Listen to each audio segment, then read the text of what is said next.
Ndugu zangu, tumsifu Yesu Kristo. Milele amina. Kristo tumaini letu. Tumaini letu Kristo. Sasa mimi sio mwimbaji mzuri, najua kabisa kwamba mambo ya kuimba yalinipita kushoto. Lakini tuanze kidogo na wimbo. Mtanisaidia, ni wimbo maarufu wote mnaofahamu. Natumai wote. Sasa kama nitaanzisha vibaya mtanisamehe, nyie tutaendelezea huko mbele kwa mbele. Inachoma injilio, inachoma injili ya Yesu, inachoma injilio, inachoma injili ya Yesu, ndio maana tunasema yende mbele, ndio maana tunasema yende mbele, isonge mbele injilio, songe mbele injili ya Bwana, songe mbele. Asanteni sana. Sasa ndugu zangu, nitajitahidi leo nisiwe marefu sana. Tutajitahidi kufikia saa 9 tutakuwa tumemaliza. Sasa ndugu zangu, kama nilivyodokeza mwanzoni kwamba tumekusanyika hapa kuadhimisha Ekaristi Takatifu. Na nimewaambia kwamba neno Ekaristi ni neno la Kigiriki, Eukaristia. Kwa Kiswahili maana yake shukrani. Kwa hiyo tumekusanyika hapa kumwambia Mwenyezi Mungu kwanza asante, kumwambia Mwenyezi Mungu shukrani kwa mema mengi sana ambayo Mwenyezi Mungu anatujalia. Kila mmoja akitafakari mema ambayo amejaliwa na Mwenyezi Mungu ni mengi mno. Hatuwezi kuyaorodhesha na hatuna namna ya kumshukuru Mwenyezi Mungu zaidi ya kumwambia Mwenyezi Mungu asante. Lakini kwa namna ya pekee leo padri wetu Elipido anamwambia Mwenyezi Mungu asante. Asante kwa sababu gani? Kwanza asante kwa zawadi ya uhai, asante kwa zawadi ya imani, na kwa namna ya pekee asante kwa zawadi ya daraja takatifu ya upadre. Naomba tuungane naye kumpigia Mwenyezi Mungu makofi.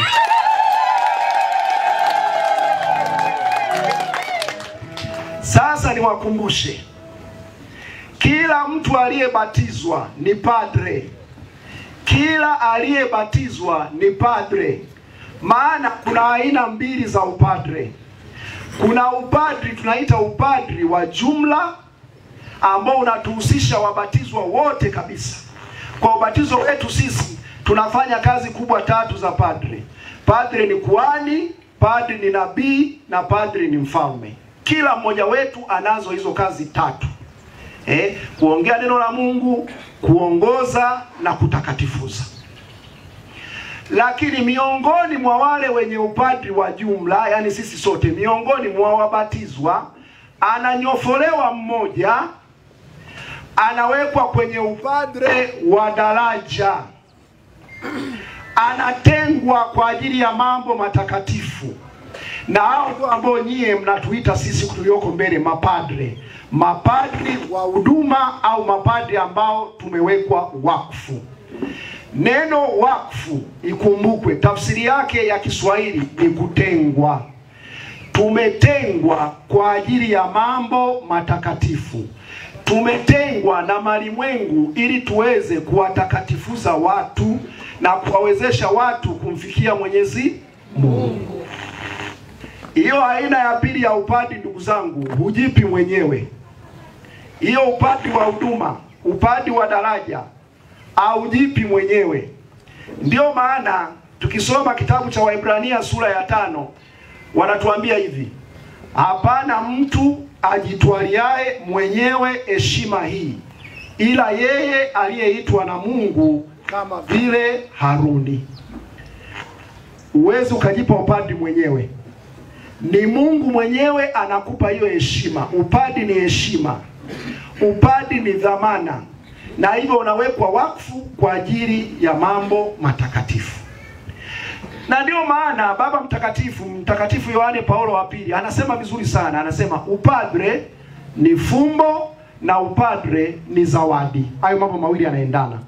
Upadre ni fumbo na upadre ni zawadi. Na Mtakatifu Yohane Maria Vianney anasema laiti padri mwenyewe angejua ukubwa wa upadri, angejua maana halisi ya upadri, angekufa kwa mshangao. Sasa sisi mpaka leo hatujafa kwa sababu hatujajua bado ukubwa wa nini? Upadri. Ni wito, ni fumbo, ni zawadi. Zawadi kwa maana ya kwamba hakuna anayestahili kuwa padri isipokuwa tunastahilishwa. Tunatolewa katika mazingira ya kawaida, akili za kawaida, familia za kawaida, na tumezungukwa na makando kando kama mnavyozungukwa nyie na makando kando. Na hivyo tumewekwa kwa ajili yenu, lakini katika udhaifu wetu. Kwa hiyo sisi wote tunakusanyika hapa tunaambia Mwenyezi Mungu asante. Ukoo mzima wa Sangawe na Mfoi na wengineo tunamwambia Mwenyezi Mungu asante. Shirika la ndugu wadogo wa Kapuchini wanamwambia Mwenyezi Mungu asante. Na sisi wote tunamwambia Mwenyezi Mungu asante. Kwa nini? Kwa sababu Mwenyezi Mungu ni mwaminifu kwa ahadi yake. Mwenyezi Mungu alisema hivi, Yeremia sura ya 3 aya ya 15, nitawapeni wachungaji waupendezao moyo wangu, watakaowalisha kwa busara na maarifa.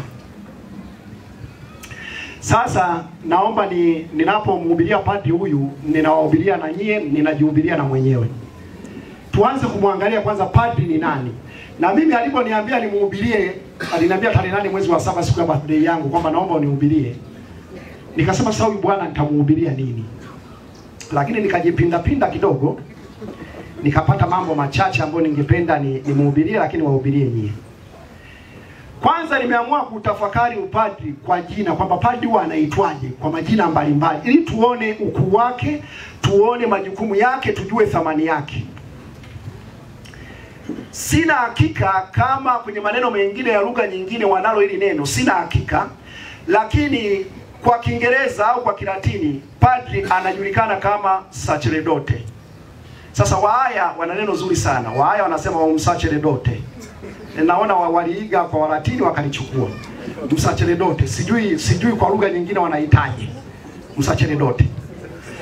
Padri msacerdote. Padri ni msacerdote. Sasa msacerdote inamaanisha nini? Neno msacerdote inatokana na maneno mawili ya Kilatini. Sacer dos. Sacer maana yake takatifu, dos kutoa. Kwa hiyo sacerdote ni mtoaji wa matakatifu. Padri ni wa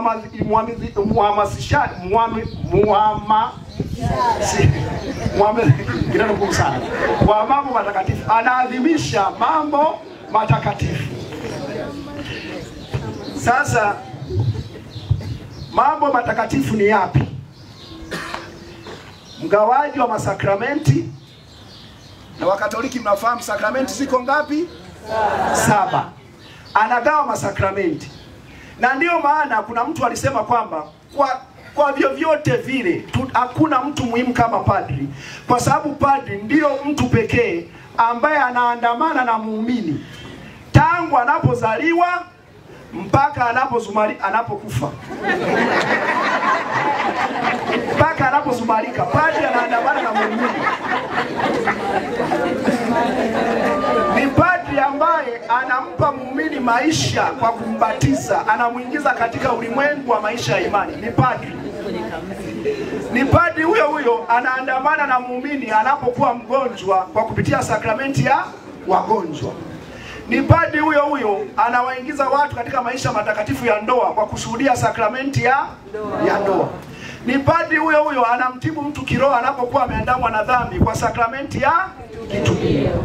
Ni padri huyo hata ukizumarika anakusindikiza makaburini, anakuombea. Na bahati mbaya upadri akuachi makaburini, anaendelea kukuombea mpaka kwenye sakramenti, kwenye adhimisho la misa takatifu kwa kutolea nia za misa. Nani kama padri? Hakuna. Nyo mnajidai nani kama mama? Hakuna. Leo nani kama padri? Kwa hiyo anatolea mambo matakatifu. Sasa nikuombe sana padri. Padri, wewe unaadhimisha mambo matakatifu. Na nakuomba sana padri wangu mpendwa, usimamie mambo matakatifu. Yaadhimishe kwa uchaji mambo matakatifu. Kwa sababu wakati fulani sisi huwa tuna desturi ya kufikiri kile ambacho tunakiona hapa mbele anachofanya padri, huwa tunafikiri kama ni maigizo. Sio maigizo ndugu zangu. Ni mambo matakatifu na lazima tuyafanye kwa imani na tuyapokee kwa imani, na padri ayaadhimishe kwa imani. Hilo ni jambo la msingi sana. Unajua bwana mmoja alikuwa anakaribia kuzumarika, akanipigia simu kule Buingo. Akasema mwitieni padri, kuzumarika ni kufa kwa msiofahamu. Akasema naomba mniitie padri. Na hii nayo asimulia, sio story ya kutunga. Yaani ni kitu live. Imetokea kabisa. Nikaenda, yule bwana alikuwa muumini wangu mzuri sana. Wakati huo alikuwa sasa amefikia hatua hawezi kuongea kabisa. Hawezi kuongea, alikuwa na kama mwezi atamki maneno, yuko kwenye ile stage inaitwa koma. Nikaenda kumpa ekaristi takatifu. Cha ajabu bwana, baada ya kumpa tu ekaristi takatifu, yule bwana akaanza kuongea, akasema padri, yani nilikuwa namsubiria Yesu, yani kwa hamu kubwa sana. Nashukuru umeniletea, hata nikifa sasa natumaini naingia mbinguni. Alafu baada ya kusema hayo maneno hakuongea tena mpaka akazuma.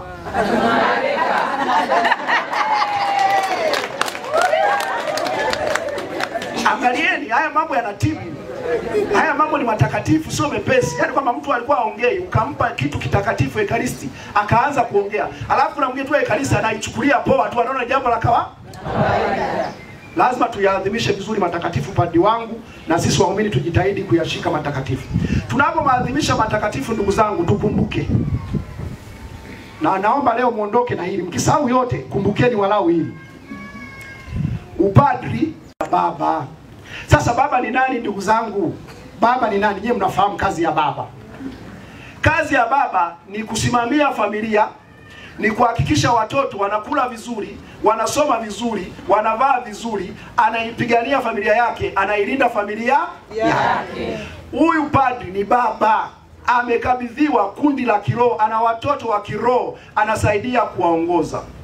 Na unapokuwa baba, baba mtakatifu Francisco alisema vizuri sana, aliandika kwenye barua yake inaitwa Patris Codes. Anasema hivi, kwa moyo wa kibaba, anasema hivi, sikieni vizuri wanaume mlioko hapa, msikilize vizuri. Anasema hivi, baba, hapana, anaanza mwanaume hawi baba kwa sababu ameleta mtoto duniani, yani amesaidia kuzalisha. Anasema mwanaume anakuwa baba anapotimiza jukumu lake kwa yule mtoto aliyemzaa. Kwa lugha nyepesi, huyu baba kwa sababu umevaa suruali, hata mbuzi angeweza kuvalishwa suruali. Unakuwa baba pale unapotimiza jukumu lako. Hadhi inaendana na majukumu. Ndio maana Waingereza wanasema cheo kinaleta jukumu. Ukikubali kuitwa baba, uwezi ukaanza kulialia kama mtoto na mke wako analia, jamani mume wangu hatuna hela ya kula, na unasema jamani hatuna kweli.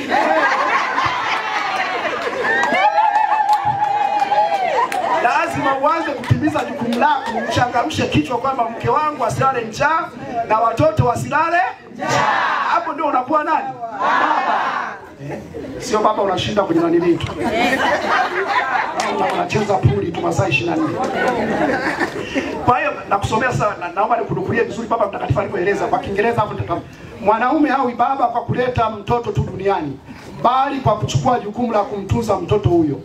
Wakati mwanaume anapokubali jukumu kwa ajili ya maisha ya mwingine, kwa namna fulani anakuwa baba wa mtu huyo. Na wewe umekubali kuitwa baba, father, padre. Ujue kabisa una jukumu umepewa. Lisha familia utakayokabidhiwa, mapadri waumini utakayokabidhiwa, uwalishe vizuri. Na uwalishe neno la Mungu.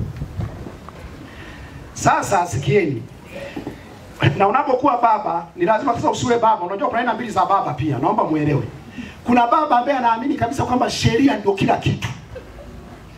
Yaani anaweka sheria, yani mpaka mtoto unamuonea huruma, anayepokea watu wake kwa moyo wa ukarimu. Na kuomba sana padri wangu mpendwa, tengeneza tabia ya kuwa kweli baba. Baba ambaye kila mmoja akifika kwako ajisikie kwamba kweli niko kwa baba, ninaweza nikapokelewa vizuri, nikahudumiwa vizuri na kadhalika. Na hapa nitakupa mfano. Nikakupa mfano kwa sababu na mimi sasa kati ya mapadri wazee na mimi nimo. Wakiita mapadri wazee wa kwanza na mimi nimo. Ndio. Kwa hiyo anasema tu wazee wananisikiliza. Siku moja alikuja mama mmoja parokiani Buingu nilipokuwa paroko. Akaja analia. Sasa mimi nilikuwa nahudumia watu ndani huko. Mama huyu analia, na muangalia pale nje. Mama huyu analia nini? Baadaye nikamwambia yule nilikuwa nahudumia, jamani samanini. Hebu naomba kwanza nimsikilize huyu mama, inawezekana ana shida kubwa alafu nitawaita yeye baadaye. Basi nikamwambia mama karibu. Lakini kabla ya kukaribisha mama ukae kidogo hapo. Mama akiniangalia anazidi kulia. Ananitazama analia. Sasa kama amenifanisha na mume wake.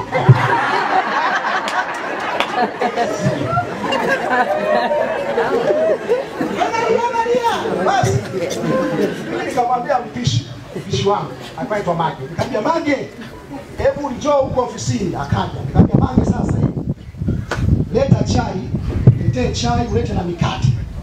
Kweli mpishi akaleta chai na mikate, nikamiminia yule mama. Akanywa vizuri, akakuja analia. Nikamwambia sasa mama, naomba unieleze shida yako. Nikusaidia. Sasa hapana baba, shida imeisha. Yaani tukunywa chai. Shida zote zimeisha. Kuna watu wengine hawahitaji mambo makubwa, wanahitaji mambo madogo. Chai ikasuluhisha matatizo yote. Kwa hiyo wapokee watu vizuri kwa moyo wa ukarimu. Padri anajulikana pia kama mchungaji. Mchungaji anaponya mpaka mifugo yako. Na wewe padri umekuwa padri ili uishe, ulinde na uponye. Usitike ukaona kondoo wako wanakaribia kuuawa na watu wasiojulikana, alafu ukakaa tu ukawaangalia wanaondoka wanahamia madhehebu mengine, unacheka tu unasema nendeni tu watarudi wenyewe. Hapana. Lazima uwe na initiative ya kuwatafuta kondoo wako, kuwalinda kondoo wako, kuhakikisha kondoo wako unawapa katekesi wanakuwa kweli wa Kristo waliokomaa. Na nakuomba katika hili la kufundisha kondoo wako, kutunza kondoo wako padri wangu, uangalie sana mambo ya kichungaji. Wakati fulani sisi mapadri, sio wote, lakini wakati fulani sisi mapadri kuwa karibu kwamba mbali tu ni watu na kundi kipo wanajua mafundisho wazuri, nikishabatiza wakifanya ya ubatizo mambo yangu yanaenda. Bora ukabatiza hata watu 10 walioiva kuliko kubatiza watu 1,000 ambao walishe nini. Story ya padri mmoja alikuwa hajajiandaa, akaenda kwenye misa. Amefika sakristia, akawauliza watumikiaji, watumikiaji, somo la leo linatoka wapi? Vitumikaji vinamshangaa. Sasa kama wewe padri hujui, sisi sasa. Akasema basi, akajifanya kama basi ngoja tu. Amekaa akasema baba ngoja nisubiri wakisoma somo la kwanza nitaona kama nitapata vipoint pale, alafu nitaanzia pale. Somo la kwanza likasomwa, padri akasema mama yangu ni gumu, hajawahi hata mwenyewe kulielewa. Akasema ngoja nitulie, labda likisomwa la pili nitalielewa. Likapigwa somo la pili, kapa. Akasema yaani ni gumu kuliko lile la kwanza. Akasema injili mara nyingi huwa ni rahisi, ngoja nisubiri leo Yesu anasema nini. Ikapigwa injili hiyo, padri akachanganyikiwa, akasema hapa sina hata pointi moja. Sasa bahati nzuri kule nyuma vilikuwa vimekaa vitoto, nyuma ya kanisa vimekaa vitoto vinafinyana, vinapigana makofi. Akainuka kwa hasira pale tarehe. Ya watoto, mambo gani yakuwa mnaongea kanisani? Ndivyo mlivyolelewa na wazazi wenu, mambo gani haya? Wapumbavu sasa, tokeni nje. Akarudi kukaa. Watu wakatoka kwenye misa. Jamani, ni leo padri amekasirika mpaka ameshindwa kuhubiri. Kumbe alikuwa hajajiandaa, akapata tu kutokea hapo na yeye akapitilizia huko. Injili uwe kama mdomo ule wa Mtakatifu Yohane Chrysostom, aliitwa mpaka mdomo wa dhahabu. Yaani alikuwa anahubiri mpaka tunasema kweli tumeelishwa neno la Mungu, kweli huyu mtu amejiandaa na kadhalika. Kwa hiyo kweli uwe mtangazaji wa injili uliyejiandaa. Na Mtakatifu Yohane Chrysostom huyo anawakemea mapadri sehemu fulani, anawaambia hivi: mapadri mnatafuta nini? Mbona mnapanda mimbarini sio kwa ajili ya kumhubiri Mungu, lakini kwa ajili ya kujiongelea wenyewe na kutumia neno la Mungu ambalo ni jambo takatifu sana kwa ajili ya kuongeza na kukuza upuuzi wenu? alikuwa amekasirika bila shaka. Kwamba wakati fulani sisi mapadi baada ya kuhubiri injili mimbarini, tunaanza kuhubiri upuuzi wetu. Mtanikoma. Naomba waamini mtanikoma, nasikia mnataka kuniua, kuninywesha sukari. Hayo ni neno la Mungu. Kuhubiri neno la Mungu, watu kweli walishwe neno la Mungu. Hayo mengine hayo, subiria vikao huko mtaongea vizuri. Pale walishe watu neno la Mungu. Usianze kusema yana yenyewe tena wewe mwimba kwaya wewe nimekufungia masakramenti afu jamaa inakwambia biji nilishajifungia siku nyingi.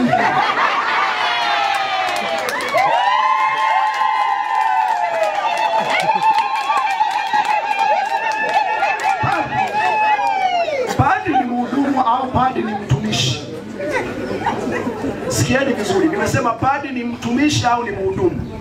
Na ndio maana padri mkisikia amechukua maneno pia ya Injili ya Luka.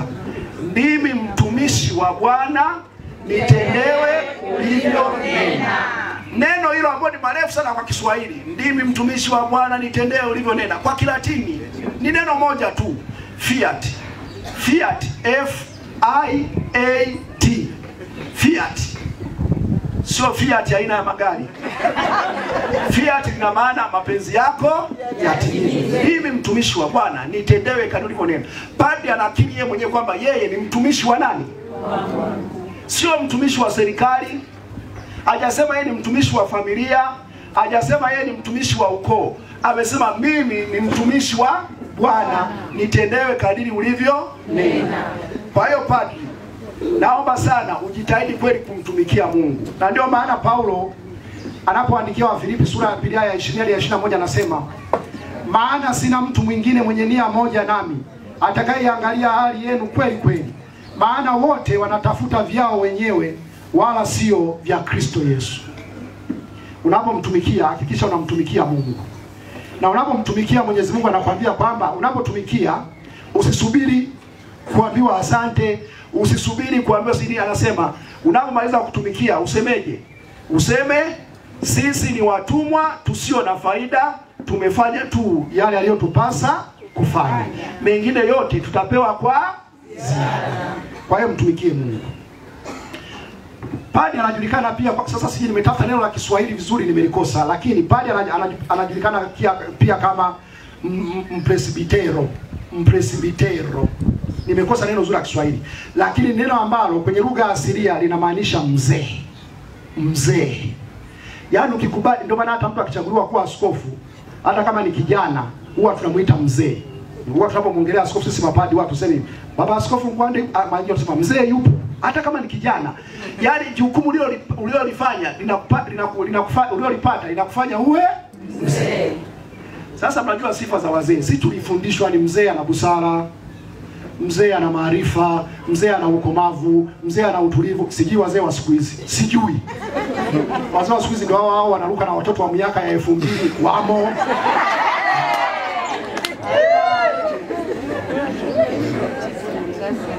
Kwa hiyo wewe ni mzee, unakuwa mpresbitero. Maana yake ni viongozi waliochaguliwa kusimamia makanisa mahalia, waliitwa wazee. Wewe ni mzee. Kwa hiyo hakikisha kwamba unawajibika kusimamia ustawi wa kiroho wa watu wako uliokabidhiwa. Na Paulo anapoongelea wazee hao waliochaguliwa kusimamia makanisa, Paulo anamwandikia Timotheo, anawaambia wawe na sifa gani. Yaani ili mtu aweze kuwa na sifa ya kusimamia kanisa, aitwe mzee wa kanisa, awe na sifa gani? Ambayo sisi kwetu tunamfananisha na padri. Moja, awe mtu asiyelaumika. Padri awe mtu asiyelaumika. Sasa hii nyingine wanasema imeandikwa kwenye Biblia lakini wewe haikuhusu. Awe mtu wa mke mmoja. Uwe na mke padri. Uwe na mke mmoja. Mke wako ni kanisa, usianze kufurahia ukafikiri nimekuruhusu kuoa. Mke wako ni kanisa. Na huyo ndio umtumikie kwa moyo wako wote, kwa uaminifu wako. Usije ukachepuka ukaanza kutumikia vitu vingine huko.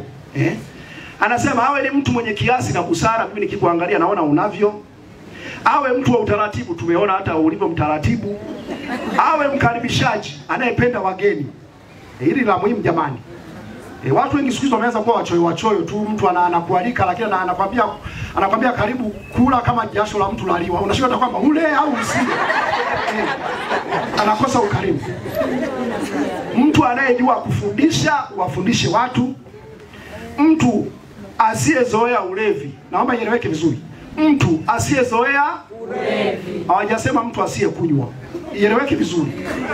Kuna tofauti kati ya kunywa na kulewa. Ndio. Naomba Wakatoliki muishike vizuri hiyo. Ni muhimu kabisa. Asiwe mpiga watu. Asiwe mpiga watu. Sijui kama kuna mapadri wanapiga watu, sijui. Mnajua nyewe wenyewe. Awe mpole, awe mtu, asiwe mtu wa kujadiliana. Hapa kujadiliana sio maana ya mazungumzaji. Yaani asiwe mtu tu wa mijadala na isiyokuwa na maana ya kipumbavu, kubishana ovyo. Lazima aonyeshe ukomavu.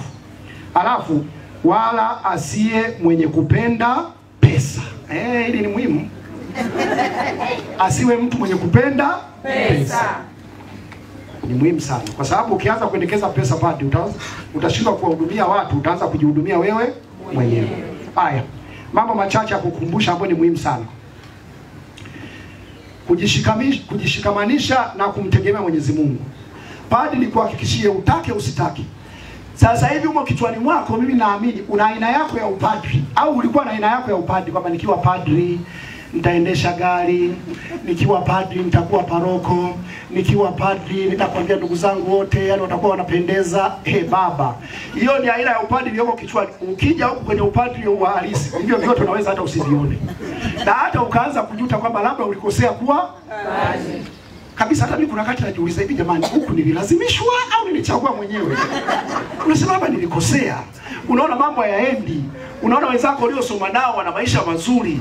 Siku moja nimeenda kumtembelea mtu Dar es Salaam niliyesoma naye. Yaani nikashangaa, nimefika nyumba kubwa, ana mke mzuri. Vitoto vinamrukia tu, vinamwambia kwa Kiingereza, "Daddy, daddy," vinampanda mimi hamna hata aliniambia daddy. Nimekaa tu pale na shangaa tu yani moyoni nikaa na mbele ya Mungu wangu. Sasa ningekuwa na jiwe ndio nalimshausha mimi mtoto wangu. Lakini kaja kugundua kwamba katika yote ambayo tunayaona katika upande wetu tunapaswa kujiaminisha kwa nani? Kwa Mungu. Kwa sababu vile vile hata kile unachokitamani kuna mwingine naye huko analalamika. Yaani unaweza kuwa unatamani bora ningeoa na mwenzako anasema bora ningekuwa padri. Kulala na mtu ambaye umjui. Si wewe mkuli ya mwenzako si Mjaluo. Sio kazi rahisi.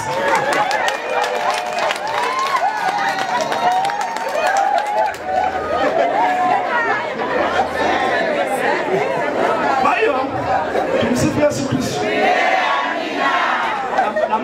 Namalizia sitaki kuchelewesha namalizia.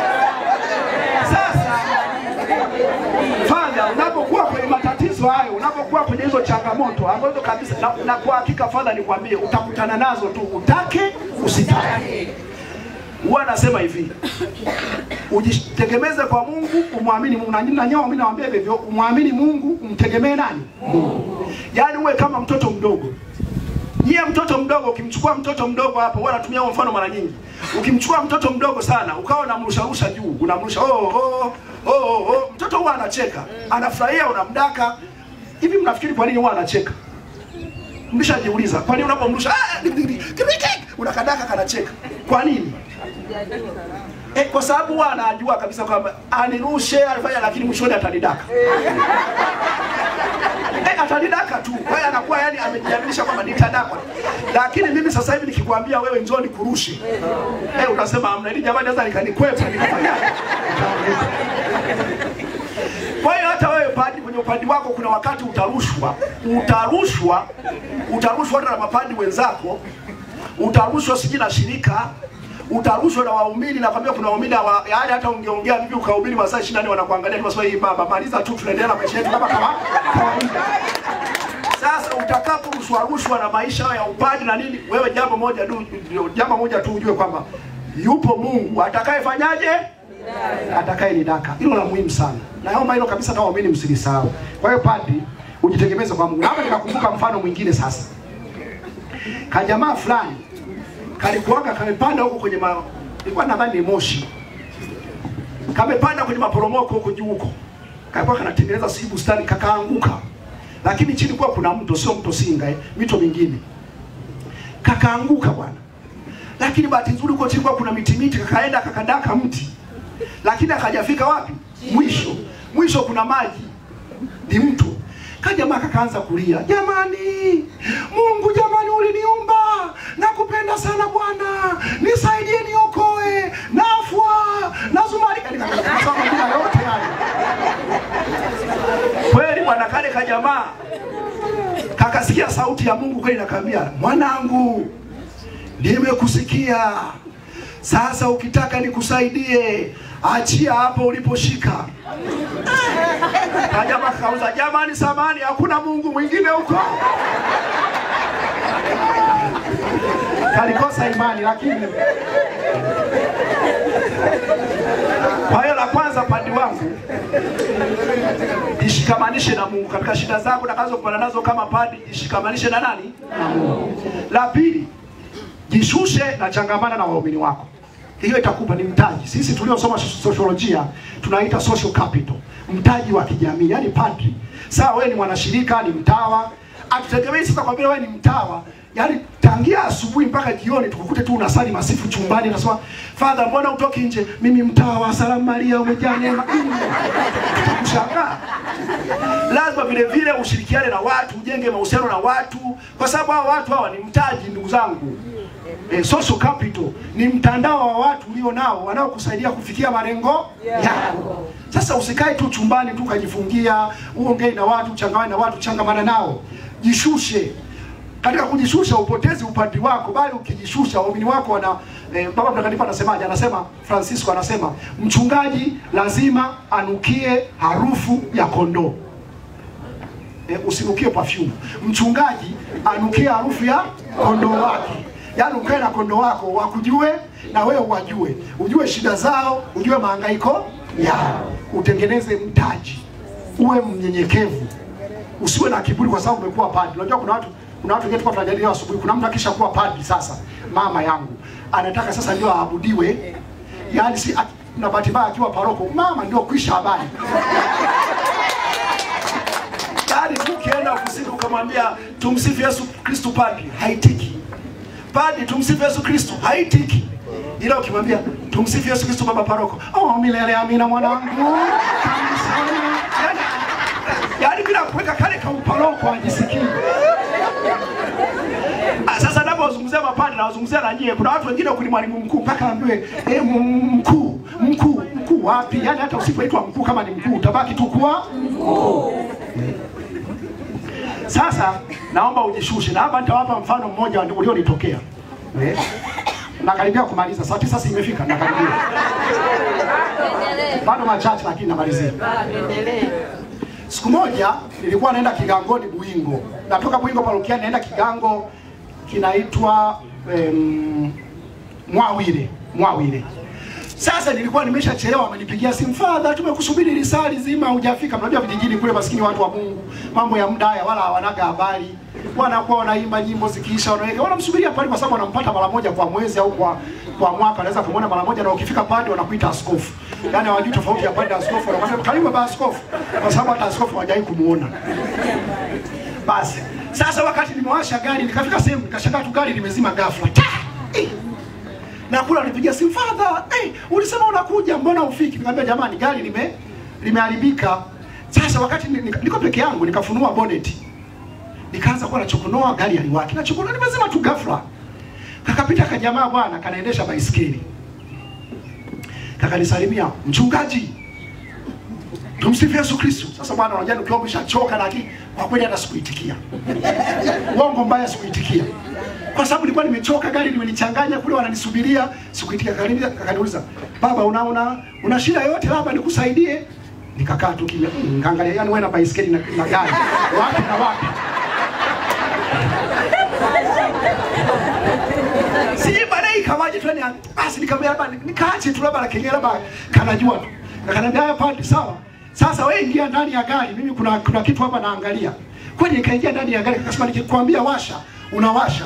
Kajamaa dakika moja tu hivi kakapaki baisikeli, kakachokonoa gari, kakaniambia washa, likawaka. Nikamwambia, "Milele amina baba unaendelea."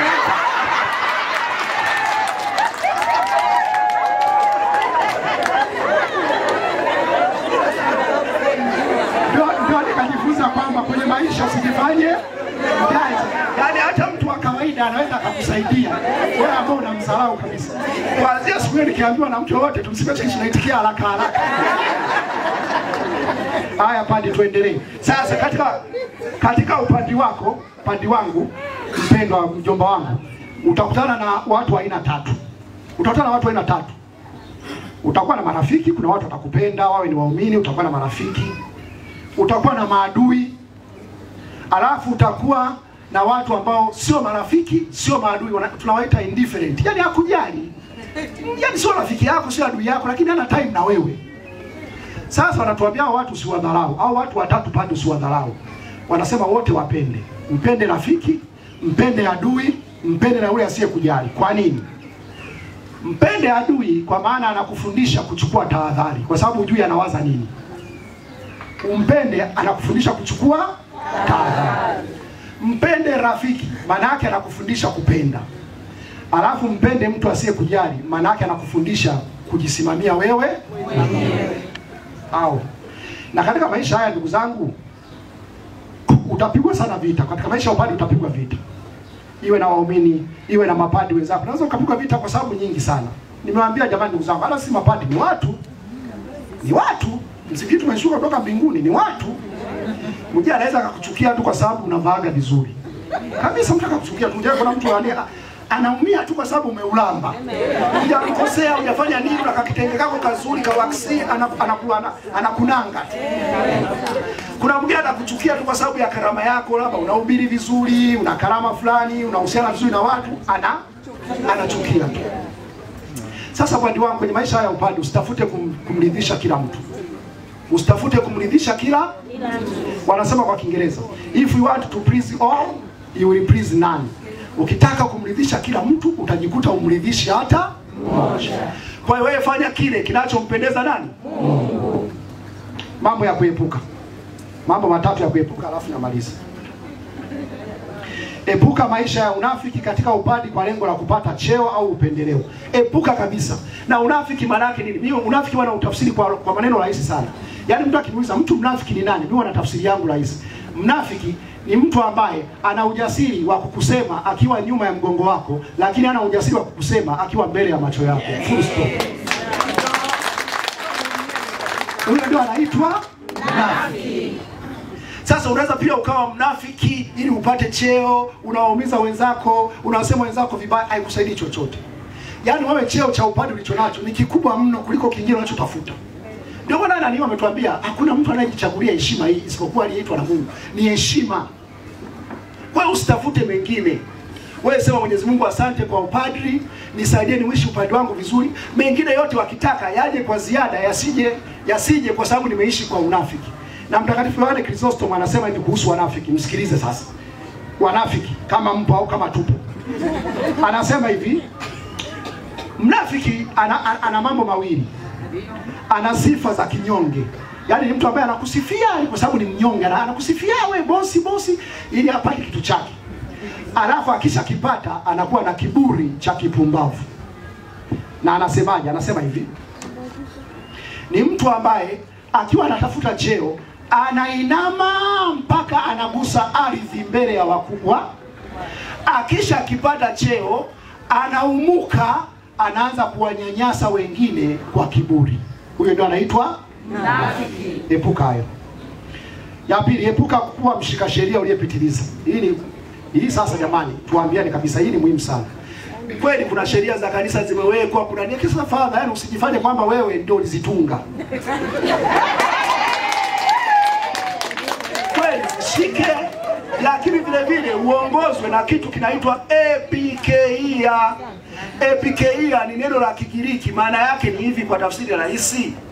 Ni kutafsiri sheria kwa kadiri ya mazingira ambayo mtunga sheria hakuwa ameyaona kwamba yatatokea. Wewe ukasema jamani sheria inasema zimeni taa saa 6 usiku.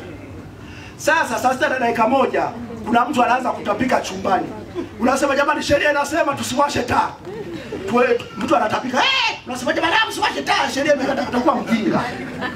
Washa taa, mhudumie mtu akikuza unasema jamani ndio aliyetunga sheria kwamba tuzime taa usiku akufikiria kwamba kuna mtu saa 6 na dakika moja anaweza kuanza kufanyaje? Kutapika. Sasa unakuwa na masheria tu, sheria imesema hivi, sheria imesema hivi. Matokeo yake watu wanakimbia, wanahamia madhehebu mengine. Sasa hii huku Katoliki na masheria mno. Kuwa mstaarabu, wewe shika sheria lakini angalia na uongozwe pia na busara ya kichungaji. Epuka kuwa na tamaa ya makuu ili kuepuka kuwa frustrated. Kila mtu ana ndoto zake, hata una ndoto zako, labda ungetaka uwe hivi, ungetaka uwe hivi. Lakini sio lazima uzipate sasa hivi. Kuwa tu na matamanio ambayo yanaweza yakatimia ndani ya malengo yako. Wanasema hivyo Waingereza. Moja ya sifa ya matamanio huwa hayana mwisho. Yaani ndio sifa ya matamanio. Ukiulizwa, nitajie sifa mojawapo ya matamanio, sema matamanio huwa hayana mwisho. Leo utatamani gauni nzuri. Ukilipata hilo unaliona halifai, unatafuta jingine. Ukipata jingine tena unaona kwambia hayana mwisho. Na wanasema matamanio yasio na mwisho huleta maumivu yasio na mwisho. Unaweza hata ukaachika kwenye ndoa tu kwa sababu ya matamanio. Sasa pale nimekuhubiria mengi alafu nisikuchoshe. Naomba sasa nimalizie. Mnajua kwamba hivi karibuni tukio mmeliona kwenye mitandao, kuna padri kule Italia amejiua. Padri Matteo Barzano amejiua. Na baada ya kujiua huyo padri, basi kuna padri mwingine ameandika makala nzuri sana kuelezea kuhusu mapadri na pengine kwa nini kilimsibu yule padri hata kama hatujaambiwa kwa nini ajiua. Naomba niwasomee, msikilize kwa makini sana na myafanyie kazi. Na padri uyasikilize. Nitayasoma kama yalivyo. Nimejaribu kuyatafsiri kwa Kiswahili kutoka kwenye lugha yake aliyokuwa ameandika. Jumapili asubuhi kanisani, baba kuna nini? Na kuona una huzuni. Nimehuzunika, Padre Matteo mwenzangu kijana mdogo ameambia maisha kwa heri. Ulikuwa unamjua? Hapana. Lakini naweza kukuorodheshea bila uoga wa kukosea matumaini yake, hofu zake, mashaka yake, huzuni zake na furaha zake za kina na za kweli. La, siwezi kuwa nabii wala mtabiri, bali ni padri tu kama yeye. Na mapadri wanafanana wote. Wana alama ile ile isiyofutika kwenye nafsi zao. Ndio maana leo maklero wa kanisa la Italia, na sio wao peke yao, wana huzuni katika mioyo yao. Padri Matteo ni mmoja wao. Padri katika jamii ya sasa ni mtu wa ajabu. Anatafutwa, lakini wakati huo anadharauliwa. Anasifiwa, wakati huo anapewa shutuma. Mtu ambaye kwa hiari amechukua jukumu gumu la kumuonyesha Mungu, ambaye kwa kawaida haonekani kwa jamii yake, ambao mara kwa mara wanaweza kufurahia kukosa. Mtu ambaye anaombwa mengi lakini anasamehewa kidogo. Mapadri wanaombwa mengi lakini wanasamehewa kidogo.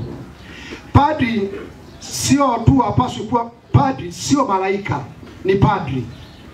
Baada ya kupewa upadrisho, anaendelea kuwa na njaa na kiu kama kila mtu. Kuhisi baridi, kuhisi joto, uchovu, hasira, kama kila mtu. Na kama kila mtu lazima apigane dhidi ya majaribu. Zile sauti za kushawishi, yani ambazo kwa nyakati muhimu zinajitokeza na kukupatia pendekezo la kuchukua njia rahisi lakini ya dhambi. Kama kila mwanaume, sikilizeni nzuri sana. Kama kila mwanaume, padri anaweza kuleta mkataba wa ibilisi. Padri anaweza kuleta mkataba wa ibilisi. Anaweza, nimesema anaweza, sio lazima. Kukata tunda lililokatazwa, kuchukua busu ambalo hastahili, kukumbatia kwa siri, au kuangalia angalau kwa muda wazo lisio na makazi. Jumuiya ya mapadri ambayo ni sehemu yake jumuiya ya mapadri ambayo yeye ni sehemu yake na ni familia yake, kwa njia fulani ni familia yake sio ya kawaida. Kwa nini? Ni kwa sababu ya familia ya wanaume pekee, wanaishi wanaume peke yao, ambao wana tofauti sana kati yao kwa umri, kwa utamaduni, kwa utakatifu, kwa mitindo ya kutafsiri Injili na ukweli. Hata mapadri maskini wanapaswa kuwajibika kwa yote, lakini hasa katika shida za kibinadamu. Karama binafsi ya padri, zawadi ya Mungu kwa wokovu wa roho, sio kila wakati zinaeleweka, sio kila wakati zinapokelewa, sio kila wakati zinasaidiwa, au sio kila wakati zinachochewa na mapadri wenzake. Muhimu hiyo.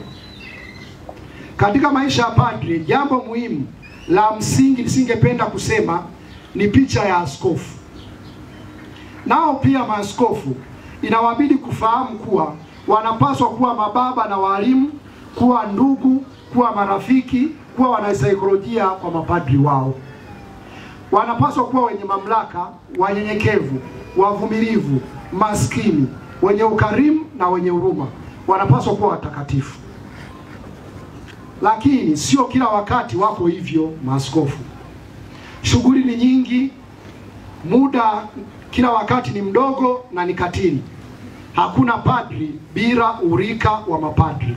Katika shamba la Bwana kazi haiwezi kufanywa kwa maslahi binafsi. Si mara chache hata hivyo ushirika wa kidugu wa kipadri unakuwa wa kweli, halisi na wenye uhuru wa faraja. Wakati fulani unachanganyika na aina fulani ya uwazi wa uvivu. Undugu wa kikuani wenye matabaka, kunakuwa na matabaka kati ya mapadri. Kuani anapaswa kuwa na dhamiri nyofu, aina fulani ya mpinzani wa milele, sio kwa raha ya kuwa hivyo, bali kwa kazi ambayo inamuhusu. Kuambia watu watazame mbali, wasiridhike kamwe, kutumaini kinyume na matumaini, kutojisalimisha kwa vishawishi vya adui, kudumu, kutaka na kufuatilia daima mema tu kwa ajili ya marafiki na maadui. Rafiki ni tofauti kuani na anajua hivyo. Kampani yoyote inamfariji, anajisikia vizuri na yoyote, anajua kuungana na wageni, kupata neno zuri hata pale ambako maumivu na usumbufu vinapofunga kinywa na mdomo kwa wengine. Ni kweli amechaguliwa kwa Mungu, amechagua kumilikiwa na Mungu, kuishi kwa ajili ya Mungu na kumfanya Mungu awepo kati ya waamini. Lakini Mungu ni yule yule ambaye anamfanyia padri matukio fulani fulani. Mara nyingi Mungu haonekani wala awi mwangavu au mzuri kama padri anavyotarajia. Yuko tayari kumaliza usiku wake bila kusinzia, na ni kweli kabisa. Kuna wakati hatulali, unawaza michango ya jimbo, unawaza siji nini, hatupati usingizi. Kumfanya apumzike kwenye bega lake wakati ana huzuni na uchovu. Kumfariji wakati anakabiliwa na machungu na kutoelewana. Wakati mwingine sina uhakika ni kwa sababu gani anapenda kujificha. Unagonga, yani Mungu anajificha. Unagonga lakini mlango haufunguki. Unaomba kwa nguvu lakini upati chochote. Unatafuta kwa nguvu lakini upati chochote. Inabidi uwe mvumilivu. Uwe na uwezo wa kumchukua na kujichekesha mwenyewe. Kuna vita vinavyopiganwa uwanja wa vita vikihatarisha maisha yako, na kuna vita vinavyoitwa vita vya neva, yani vita baridi, unapigana ukiwa mbali. Ili kushinda inabidi ujue kusubiri. Maisha ya kiroho si tu maisha kwa jumuiya, ni vita. Kanisa daima limewashauri wa Kristo na hasa waliowekwa wakfu, yani mapadri, kuwa na baba wa kiroho mwenye mbinu, anayefahamu vizuri uwanja wa vita, awezaye kupambana nawe katika njia za imani wakati barabara ya lami inapoanza kuwa ya vumbi na kisha inakuwa jangwa kabisa. Kila kitu kinachohusu wanadamu kinamuhusu padri pia, ingawa kwa njia tofauti. Je, kasisi anaweza kuanguka katika sonona? Sonona mnafahamu, depression. Je, kasisi anaweza kuwa depressed kabisa, mtu ambaye haeleweki? Anasema ndio, anaweza. Je, itakuwa ni dhuluma kama kizimba hiki cha giza kingemkalia yeyote isipokuwa padri? Je, padri anaweza kuanguka katika jaribu? Lakini kama mtu yoyote anaweza kuinuka tena na kuendelea kumpenda na kumtumikia Mungu na jirani kwa nguvu na shauku zaidi. Tukio la Padri Mateo kujiua tumelishuhudia tena katika nchi yetu ya Italia wiki moja iliyopita. Hata Salvatore aliyekwisha oa kwa furaha na ana watoto alijiua. Tujipe muda wa ukimya, tujiweke mbali na hukumu yoyote ya kipumbavu. Moyo wa mwanadamu ni fumbo kubwa. sio mara chache unajieleza kwa lugha isiyojulikana kwa yule anayehusika. Padri Mateo, umetufinya moyo. Pumzika kwa amani ndugu. Tuombe. Italia yote ya Kikatoliki na sisi mapadri wenzako tunaomba kwa ajili yako na wapendwa wako. Tumsifu Yesu Kristo.